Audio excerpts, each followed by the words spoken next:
آج 23 رمضان المبارک ہیں، تو ایک دعا جو اولاد رسول حضرت امام جعفر الصادق علیہ السلام جو کثرت سے پڑھا کرتے تھے، وہ آپ بھی ملاحظہ فرمائیں کہ کیسی یہ دعا ہے۔ اللہم ادی عنا حق ما مضی من شہر رمضان واغفر لنا تقصیرنا فیہ وتسلمہ منا مقبولا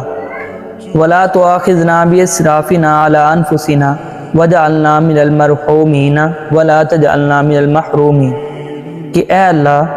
رمضان المبارک کے مہینے میں ہم سے جو واجبات رہ گئے ہیں، جو اس کے حقوق رہ گئے ہیں، تو اسے اپنی طرف سے پورا فرما دے اور اس میں ہماری غلطیوں کوتاہیوں کو معاف فرما دے، اور جو ہم نے اپنی جانوں پر ظلم کیا اس پر ہماری پکڑ نہ کرنا، ہمارا مواخذہ نہ کرنا،